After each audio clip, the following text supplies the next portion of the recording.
محمد نواز شریف صاحب نکلے تھے تو اسلحہ اور گولیاں لے کر نہیں نکلے تھے، خونی مارچ کا اعلان کر کے نہیں نکلے تھے، اس وقت گالیاں دیتے ہوئے نہیں نکلے تھے، اور کس طرح عوام کا سمندر امڈ آیا تھا، وہ تھا انقلاب جس کا نتیجہ ہوتا ہے۔ جب انقلاب نہ ہو اور خونی مارچ اور نیت کا فقدان ہو اور گنڈا گردی ہو اور بدماشی کی نیت ہو تو اس کے اوپر ایسے ہی نتائج ہوتے ہیں۔ اور آج عمران خان صاحب کو چاہیے تھا ایسی حالت میں جب انسان ناکام ہو کر نکلا ہو، مایوس ہو کر واپس گیا ہو، اور آج یہ تسلیم کر رہے ہوں کہ ہماری تیاری نہیں تھی، اس وقت پریس کانفرنسز نہیں کرتے۔ جس نے بھی آپ کو پریس کانفرنس کا آج مشورہ دیا تھا اس نے آپ کے ساتھ بڑی زیادتی کی ہے۔ یہ وہی شخص ہے جس نے آپ کو لانگ مارچ کا مشورہ دیا تھا۔ اس شخص کو بدلیں یا اپنی حرکتیں بدلیں۔ تو ایسی حالت میں پریس کے سامنے نہیں آتے، ایسی حالت میں عوام کے سامنے نہیں آتے عمران خان صاحب، ایسی حالت میں گولی کھا کر گھر سو جاتے ہیں۔ اور اس بات کا بھی میں بتاتی چلوں کہ کہا کہ مجھے معلوم تھا کہ اسلام آباد میں خون خرابہ ہو جائے گا، اس لیے میں واپس چلا گیا۔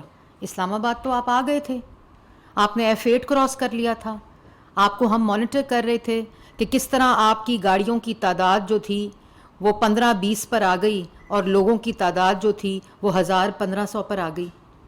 یہ بات ہم ساری مانیٹر کر رہے تھے۔ اسلام آباد تو آپ آ چکے تھے، آپ اٹک سے شروع ہوئے اور آپ F8 پہنچ گئے۔ کون سی رکاوٹ تھی؟ کس رکاوٹ نے آپ کو روکا تھا؟ ذرا ساتھ یہ بھی بتا دیتے۔ اور کون سا خون خرابہ ہو گیا راستے میں جب آپ F8 تک پہنچے؟ ہاں، ایک پولیس افسر ضرور شہید ہوا۔ آج جب آپ دوسرے گھر میں گئے جہاں شہادت ہوئی، میں اس کی بھی قدر کرتی ہوں، ہم کارکنان کی قدر کرتے ہیں، ہم کارکنان کی اور فالوورز کی جو آپ کے لیے سڑکوں پر نکلتے ہیں آپ کی آواز بننے کے لیے، ہم ان کو سر کا تاج سمجھتے ہیں۔ تو جو پولیس انسپیکٹر شہید ہوئے ان کے گھر کیوں نہیں گئے؟ کیونکہ آپ کے عہدیدار کے گھر کی چھت سے اس کو گولی لگی۔ ان کے 5 بچے ہیں، ان کا چھوٹا بچہ 8 ماہ کا ہے۔ تو مریم نواز شریف صاحبہ کی نقل کر کے آپ وہاں تو پہنچ گئے، برائے مہربانی ان کے گھر بھی چلے جائیں، ان کے سر پر بھی ہاتھ رکھیں، اللہ تعالیٰ سے بھی اور ان سے بھی معافی مانگیں کہ آپ کی اس منفی سیاست اور آپ کے عہدیدار اور آپ کی وجہ سے اس کو گولی لگی، وہ آپ کی وجہ سے شہید ہوئے، آپ کی وجہ سے ان کو گولی لگ کر وہ شہید ہوئے اور آج 5 بچے یتیم ہوئے۔ آپ کو ذرا سا بھی احساس نہیں آیا؟ یہ وہ فرق ہے جو آپ کو سمجھنا پڑے گا۔ دوسری بات، جب سپریم کورٹ کا آرڈر آیا اس کے بعد آپ کے کوئی رکاوٹ موجود نہیں تھی، آپ F8 تک پہنچ گئے، آپ اعلان کرتے رہے، آپ کا قافلہ سری نگر تک رکتا رہا، لوگوں کا انتظار کرتا رہا، جو لوگ نہیں آئے 5 سے 8 دفعہ آپ کا قافلہ رک گیا، آپ آوازیں مارتے رہے، لوگ نہیں آئے، آپ توہین عدالت کر کے ڈی چوک کی جانے کے اعلان کرتے رہے، لوگ نہیں آئے، آپ بار بار کنٹینر سے سپریم کورٹ کے فیصلے کی توہین کر کے، کنٹیمپٹ کر کے، خلاف ورزی کر کے آپ اعلانات کرتے رہے کہ سپریم کورٹ کا کوئی آرڈر نہیں آیا، پہنچو ڈی چوک، اور خود ڈی چوک پہنچنے سے پہلے بھاگ گئے۔ کس کو بے وقوف بنا رہے ہیں؟ کبھی تیاری کا بہانہ، کبھی 6 دن واپس آنے کا الٹیمیٹم۔ اصل کہانی یہ ہے کہ عوام نے آپ کو مسترد کر دیا ہے، عوام نے لشکر کشی کی سیاست اور منفی سیاست اور غنڈہ گردی کی سیاست کو مسترد کر دیا ہے، عوام نے تخریب کی سیاست کو، سازش کی سیاست کو مسترد کر دیا ہے۔ عوام کو پتا ہے کہ اب صرف ان کی خوشحالی، ان کی ترقی، ان کی معاشی بحالی، ان کا روزگار، مہنگائی کا خاتمہ، موجودہ حکومت اور وہ سیاست ان کو تسلیم ہے جو ان کا مستقبل کو انشور کرے، وہ سیاست جو املاک کو آگ لگائے، درختوں کو جلائے، پولیس والوں پہ ڈنڈے برسائے، پولیس والے شہید ہوں، ریاست کی رٹ کو چیلنج کرے، جو جتھے، مسلح جتھے اسلحہ لے کر انقلاب کا نعرہ لگائیں، عوام اس کو اسی طرح مسترد کرے گی۔ یہ وہ شعور ہے، یہ وہ لکیر ہے جو کل ڈرا ہو چکی ہے، یہ آپ کو سمجھنا پڑے گا۔ 4 سال آپ نے ملک پہ رہ کر معیشت کا قتل کیا ہے. 4 سال آپ ملک پر رہ کر عوام کے روزگار کا قتل کیا ہے. آج بھاشن دے رہے ہیں آئی ایم ایف کے پریشر کا. آئی ایم ایف کے معاہدے کے اوپر عمران خان صاحب آپ نے دستخط کیے ہیں. آج پیٹرول جو مہنگا ہوا ہے وہ آپ کی وجہ سے مہنگا ہوا ہے, آپ کے اس معاہدے کی وجہ سے مہنگا ہوا ہے.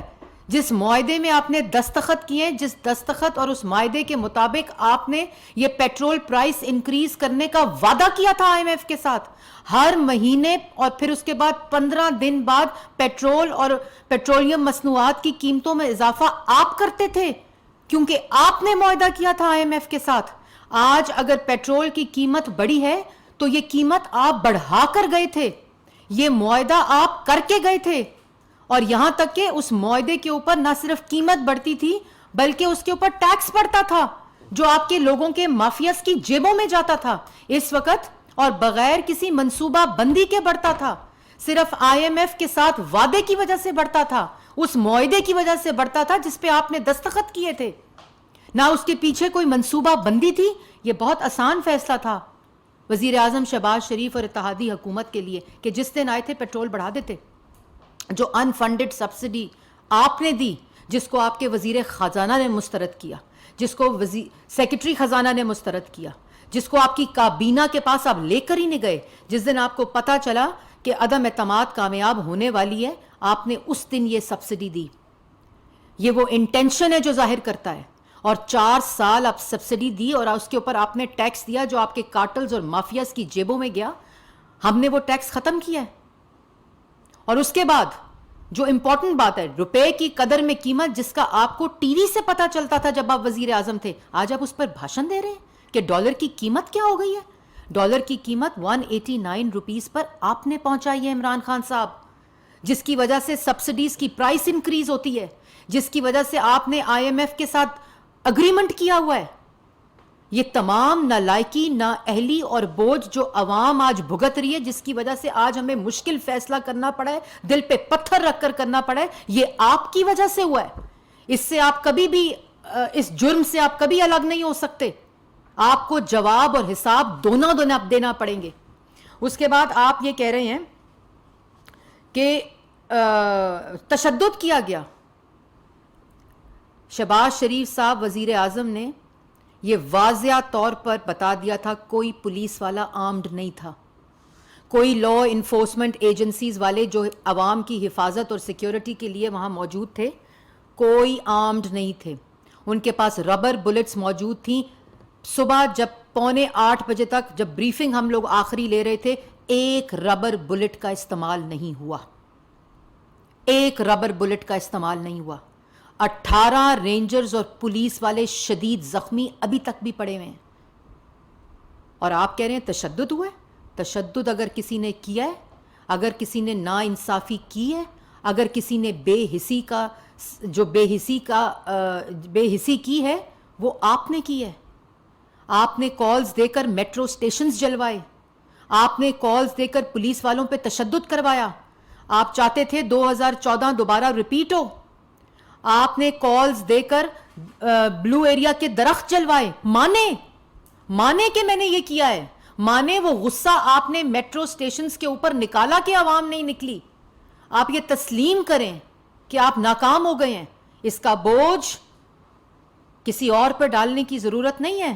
اپنی غلطیوں, اپنی ناکامی اور اپنے فیلئر کا بوجھ اٹھانا شروع کریں, کیونکہ اب آپ کی قسمت میں صرف اور صرف ناکامی ہے. 4 سال آپ ناکام رہے. 4 سال آپ کی ناکامی, آپ کی نااہلی, آپ کی کرپشن, آپ کی لوٹ مار, آپ کے کارٹلز اور آپ کے مافیا نے پاکستان کی عوام کو بے روزگار کیا, بھوکا کیا, غریب کیا, جس کا بوجھ آج ہمیں اٹھانا پڑا ہے. لیکن یہ جو فیصلے ہیں یہ کسی منصوبہ بندی کے بغیر نہیں ہے. اس کے پیچھے دن رات کی منصوبہ بندی ہے کہ اگر آج آپ نے جو 30 روپے پیٹرول مہنگا کرنے کا وعدہ آئی ایم ایف کے ساتھ کیا تھا, اگر آج وہ بوجھ ہم نے اٹھایا ہے, اگر آج وہ فیصلہ ہم نے کیا ہے, تو اس کے پیچھے پاکستان کی عوام کے لیے کیا منصوبہ بندی ہے وہ کر کے کیا ہے. یہ بات یہ نہیں ہے کہ وزیر اعظم سو رہا ہے اور پچھلے رات کے اندھیرے میں پیٹرول مہنگا ہو گیا، یہ بات نہیں ہے. اور آج کرائے کے ترجمان جو صبح باتیں کر رہے تھے پیٹرول مہنگا ہو گیا ہے، آپ کو شرم آنی چاہیے بیان دیتے ہوئے بھی. آپ کو گریبانوں میں جھانکنا چاہیے کہ آپ نے ملک کے ساتھ کیا کیا ہے، اور جس کی وجہ سے آپ کے لانگ مارچ کو اور آپ کے چہروں کو عوام نے مسترد کیا ہے. یہ بات آپ کو سمجھنی پڑے گی. اوورسیز پاکستانیز کی بات کرتے ہیں، جھوٹ بولتے ہیں.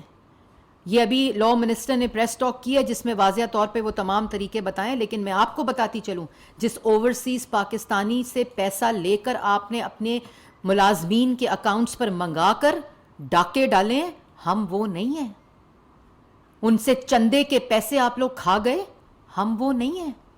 ہم اوورسیز پاکستان کو نہ صرف یہ حق دے رہے ہیں کہ وہ ووٹ ڈال سکتے ہیں، بلکہ ٹرانسپیرنٹ طریقہ جس کے اوپر الیکشن کمیشن کے اعتراضات تھے، جو آپ نے اپنی سیاست چمکانے کے لیے لیجسلیشن کو بلڈوز کیا تھا بغیر کسی منصوبہ بندی کے، ہم اس کو ریپیئر کر رہے ہیں، ہم اس کو ٹھیک کر رہے ہیں کہ آئندہ آنے والے وقت میں اوورسیز پاکستانیز کے ووٹس کو متنازع نہ بنایا جائے.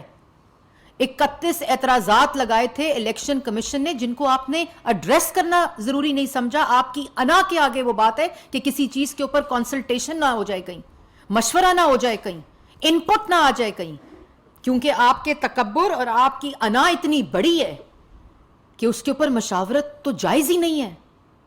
ہم نے نہ صرف اوورسیز پاکستانیز کا یہ حق انشور کیا ہے، بلکہ ہم نے پارلیمان میں اوورسیز پاکستانز کی نمائندگی دی ہے.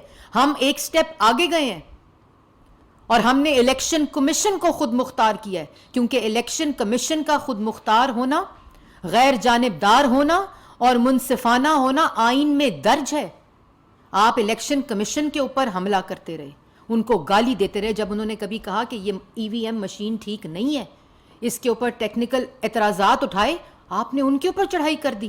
جب اوورسیز پاکستانیز کے اوپر سینٹ کی کمیٹی نے اور جب پارلیمان نے اور جب الیکشن کمیشن نے کہا کہ اس کے طریقہ کار کو، اس کی منصوبہ بندی کو فول پروف کر لیں تاکہ جو اوورسیز پاکستانیز ہیں ان کے ووٹ کو متنازع نہ بنایا جائے.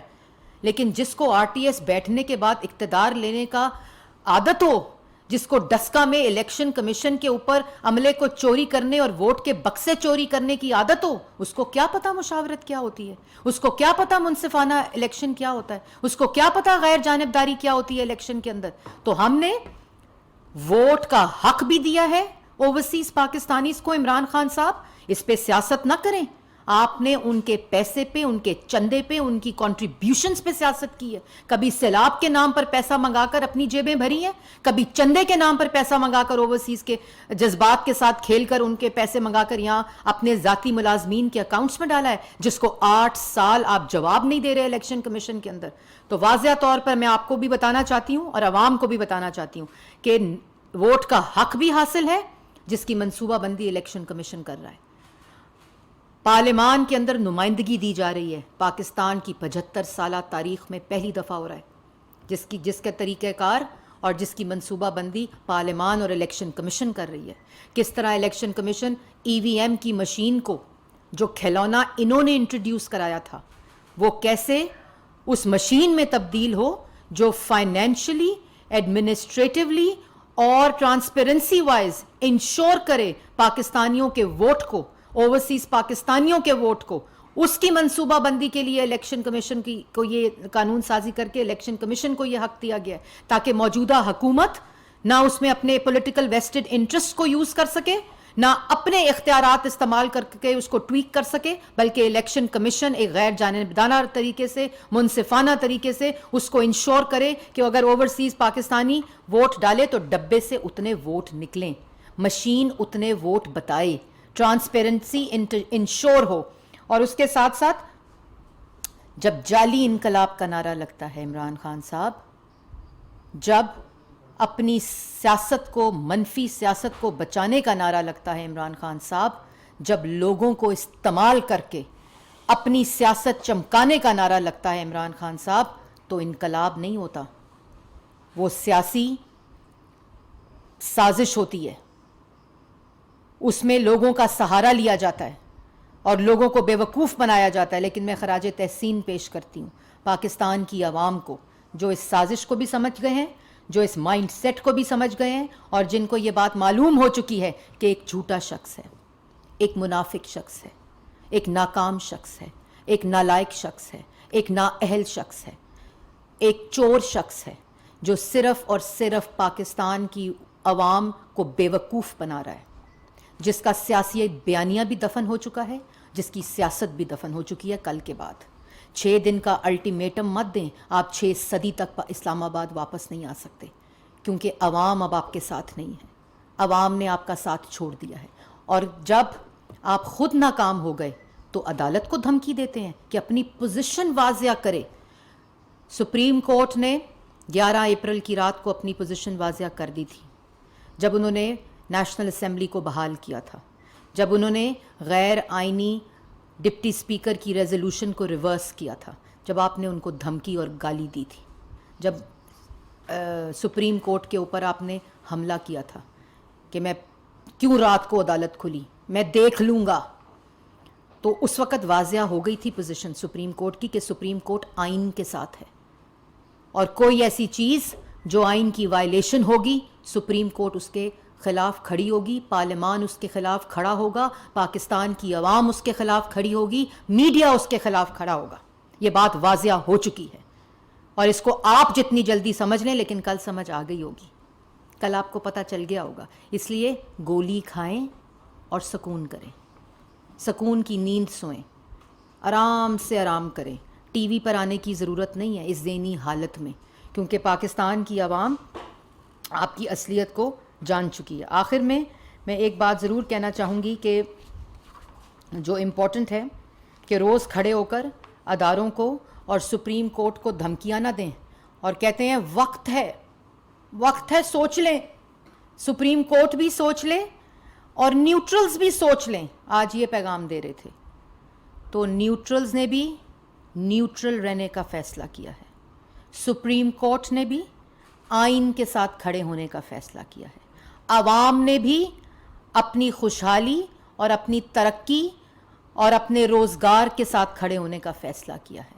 یہ آپ کان کھول کر سن لیں کہ اس کے اندر کوئی ابہام نہیں ہے، اگر کوئی شک اور شبہ ہے تو وہ آپ کے دماغ میں ہے، جس کی وجہ سے آپ کی ذہنی حالت وہ ہے جو آپ آج جس طرح کی آپ آج گفتگو کر رہے تھے۔ اور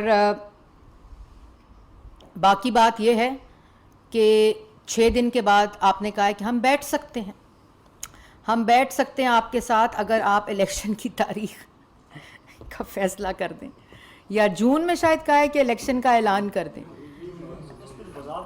اس میں ہاں بیٹھنے کو ہم تیار ہیں، اگر تو جو کووڈ پہ بیٹھنے کو تیار نہیں تھا، جو فیٹف پہ بیٹھنے کو تیار نہیں تھا، جو چارٹر آف اکانومی پہ بیٹھنے کو تیار نہیں تھا، جو ملک کے اندر دہشت گردی پہ بیٹھنے کو تیار نہیں تھا، جو قومی سلامتی کے امور پر بیٹھنے کو تیار نہیں تھا، وہ کہتا ہے بیٹھ جائیں اگر جون میں اعلان کر دیں۔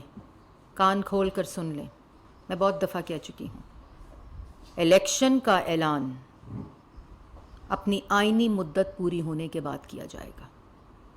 الیکشن اور حکومت آئینی مدت پوری ہونے کے بعد ہوگا، ختم ہوگی حکومت اور الیکشن ہوگا، اور اس کا اعلان حکومت اور اتحادی کریں گے۔ اب آپ اپنے گھر بیٹھیں، بنی گالا بیٹھیں، کیونکہ آپ وہاں سے نکلنے کے قابل نہیں رہے آپ۔ بہت شکریہ۔ عثمان خان سماج میڈم، اس وقت عمران خان صاحب تو ظاہر ہے سیاست کر رہے ہیں، ان کے پاس تو کوئی آپشن نہیں ہے، لیکن اس وقت جو عوام کی حالت ہے وہ بڑی دگرگوں ہے، اور جو فیصلہ کیا گیا ہے پیٹرولیم قیمتوں میں اضافے کا، ابھی بھی یہ بتایا جا رہا ہے کہ 115 ارب روپے کی سبسڈی اس وقت بھی دی جا رہی ہے پیٹرول کی۔ کیا آئندہ آنے والے دنوں میں مزید پیٹرول مہنگا ہوگا، بجلی کی قیمتوں میں اضافہ ہوگا، اور تمام وہ شرائط جو IMF سے کی ہیں وہ منظور کی جائیں گی؟ دیکھیں، بات یہ ہے کہ جیسے میں نے پہلے کہا کہ IMF کا ایک پروگرام جو عمران خان صاحب نے جس پہ دستخط کیے تھے، اور عمران خان صاحب نے یہ شرائط قبول کی تھی۔ میں نے اپنے ٹویٹر ہینڈل سے بھی یہ ٹویٹ کیا ہے IMF کا معاہدہ، اور آپ کے پاس بھی وہ IMF کے معاہدے موجود ہیں، ثناء اللہ صاحب کے پاس بھی موجود ہوگا، ان سے لے لیں، یہ کافی اکانومی کے اوپر رپورٹنگ کرتے ہیں۔ تو یہ شرائط پہ دستخط کیے ہیں، لیکن ان شرائط کو ہم نے اپنی